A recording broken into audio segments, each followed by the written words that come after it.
여러분 안녕하십니까? 오늘은 제가 여러분께 친구에 대해서 말씀드려 볼까 합니다. A friend in need is a friend indeed. 필요할 때 친구가, 곤란할 때 친구가, 곤경에 처했을 때 친구가 진정한 친구다. 이런 뜻이죠. 영국 속담입니다. 이러한 취지의 내용이 이솝 우화에 나옵니다. 우리가 국민학교, 초등학교 국어 교과서에서 배웠던 The Travelers and the Bear, 나그네와 곰 이야기요. 어느 날 두 친구가 함께 여행을 하면서 숲을 지나가는데 갑자기 곰 한 마리가 나타났습니다. 그중 한 친구는 혼자만 살겠다고 나무 위로 기어 올라가서 숨어 있었습니다. 다른 한 친구는 당장에 붙잡히게 될 것을 알고 땅에 엎드려서 죽은 채 했습니다. 곰이 주둥이를 들이대고 킁킁거리면서 그의 온몸 냄새를 맡을 때 그는 숨을 죽이고 있었습니다. 곰은 죽은 사람을 건드리지 않는다는 말이 있기 때문이었죠. 곰이 가버리자 나무에서 내려온 남자가 그의 친구에게 곰이 그에게 뭐라고 속삭였는지 물었습니다. 그가 대답했습니다. 위험에 처한 친구를 버리는 놈과는 상종도 말라더군. 이렇게요. 자, 이 이야기를 이 문장으로 간단하게 한 문장으로 요약할 수 있을 것입니다. Adversity, 역경은, 고난은 테스트, 시험한다. The sincerity of friends, 친구의 진정성을 이렇게요. 진정한 친구는 불행과 시련이 닥칠 때 알아볼 수 있다고 하는 내용이겠죠. 주식형제 청개위호 금난지붕 일개무라는 말이 명심보감에 나옵니다. 술주자 밥식자, 술 마시고 밥 먹을 때는 형이니 동생이니 하는 친구가 1000명이나 되지만 금난지붕 일개무라, 위급하고 어려울 때 친구는 한 사람도 없더라, 이런 말입니다. 예, 금난지붕, 이거는 A friend in need, 곤경에 처했을 때 친구와 같은 내용이죠. 주식 형제, 술 마시고 밥 먹을 때의 형이니 동생이니 하는 친구를 영어로 a fair weather friend라고 합니다. 좋은 날씨에서의 친구, 굳은 날씨에서는 친구 안 하겠다, 이거죠. 이런 사람 현실 세계에 많아요. 다음에 빈천지교 불가망이요 조강지처 불하당이라는 말이 후한서라는 책에 나옵니다.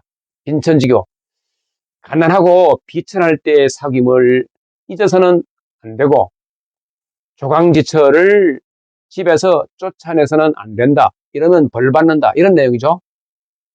빈천지교, 조강지처 이런 것들이 금난지붕, 곤경에 처했을 때의 친구 같은 내용이라고 이해할 수 있습니다. 설중송탄이라는 말이 있습니다. 눈이 올 때 땔감을 보낸다 이런 뜻입니다. 눈이 올 때는 곤경에 처한 상황, 역경 같은 취지라고 이해할 수 있죠. 옛날 중국 송나라의 2대 황제 태종이 어느 날 밤 궁궐에 있는데 너무나 추워서 털옷을 입었는데도 이렇게 추운데 가난한 백성들은 어떻게 이 추위를 견딜까라고 말하면서 아랫사람을 시켜서 추위에 뜨는 노인들과 가난한 사람들에게 돈과 쌀과 땔감 수출을 보냈다라는 고사입니다. 이 설중송탄 고사에서 송나라 황제 태종은 백성들에게 진정한 친구였을 것입니다. 그죠? 다음에 역경에 처해 있을 때 진정한 친구임을 알 수 있는 유명한 고사성어가 있습니다. 그것이 바로 관포지교입니다. 관중과 포숙 사이의 사귐인데요. 중국 춘추전국 시대에 제나라에 살던 관중과 포숙의 돈독한 우정을 일컫는 말이죠. 관중과 포숙은 어려서부터 둘도 없는 친한 사이였습니다. 관중이 말하기를 내가 일찍이 곤궁할 때 포숙과 함께 장사를 하였는데 이익을 나눌 때마다 포숙을 속였어요. 내가 몫을 더 많이 가지고 갔는데 포숙은 나를 비난하지 않았습니다. 포숙은 나를 비난하지 않았어요. 내가 가난해서 그런 것이라고 이해해 주었습니다. 일찍이 나는 여러 차례 벼슬길에 나갔다가 매번 임금한테 쫓겨났지만 포숙은 나를 무능하다고 하지 않았습니다. 내가 운이 좋지 않았을 뿐이라고 나를 격려해 주었죠. 일찍이 나는 여러 차례 전장에 나갔다가 모두 패해서 달아났지만 포숙은 나를 겁쟁이라고 하지 않았습니다. 나에게 늙은 어머니가 계시기 때문에 그럴 것이라고 생각해 주었습니다. 이렇듯 포숙은 관중을 철저히 감싸고 이해해 주었습니다. 나중에 관중은 이런 말을 남깁니다.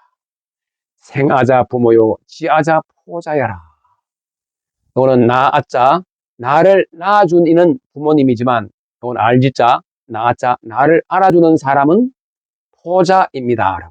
이 포자는 포숙을 나타내는 말인데 포숙의 높임말입니다. 요 자는 학식이 있는 스승에게 붙이는 경칭입니다. 어느 분야에서 일가를 이룬 위대한 사람에게 붙이는 경칭이죠.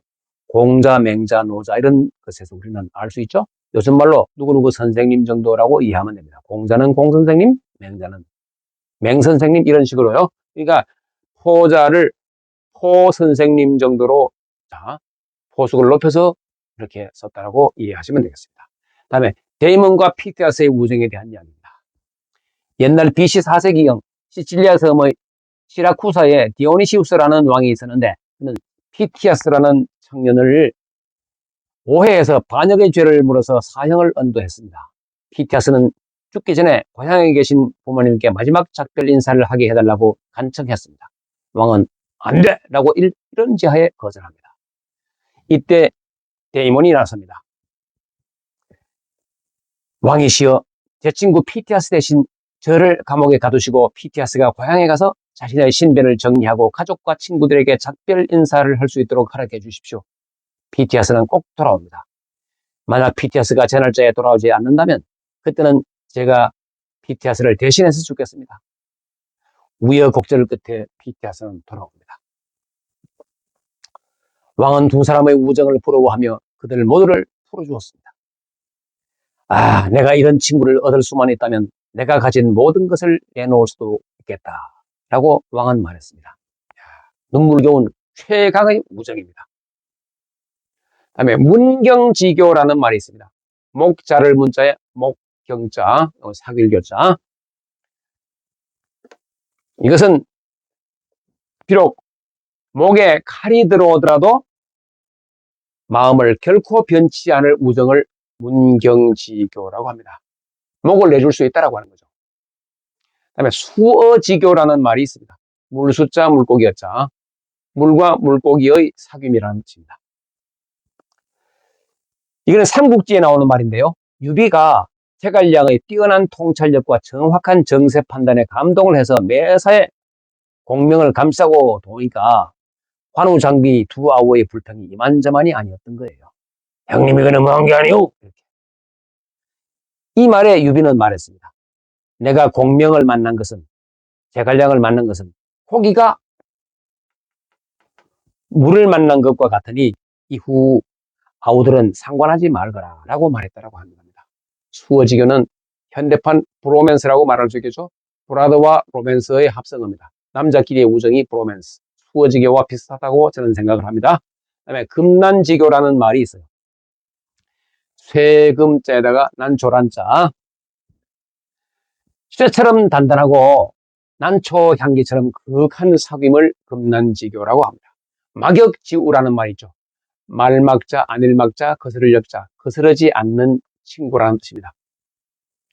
그러니까 거스름이 없는 친구, 허물없이 지내는 친한 벗이라는 뜻이 되겠죠. 자, 그럼 여기에 금난지붕할 때 붕과 막역지우할 때 우가 있는데 둘 다가 벗, 친구라는 뜻입니다. 근데 지금은 비슷한 뜻으로 쓰입니다만 과거는 약간은 달랐다 그래요. 붕은 어깨 동무를 하면서 동문수학한 친구. 요즘 식으로 말하면 초중고등학교 동기격에 해당되는 것이 붕이라는 친구고요. 우는 이거는 약간 다르게 뜻이 같고 마음이 통하는 사이, 동지 정도의 의미를 지닌 것이 우였다고 합니다. 근데 이 붕이라는 말은 삼강오륜에 붕우유신이라는 말로 널리 쓰이고 있고 또 논어에 보면 유붕자원방내 불역났고 친구가 먼 곳에서 오니 이 또한 이게 즐겁지 않겠는가라고 하는 말로 유명하죠. 자 그러면 마무리하면 A friend in need is a friend indeed. 곤란할 때 친구가 진정한 친구다. 곤란할 때 도와줄 수 있는 친구가 우리 주변에 있으면 우리는 행복할 것입니다. 이런 친구가 우리 주변에 있도록 우리도 스스로 노력하는 것이 필요하다고 생각합니다. 자, 지금까지 시청해 주셔서 대단히 고맙습니다. 다음 시간에 뵙겠습니다. 안녕히 계십시오.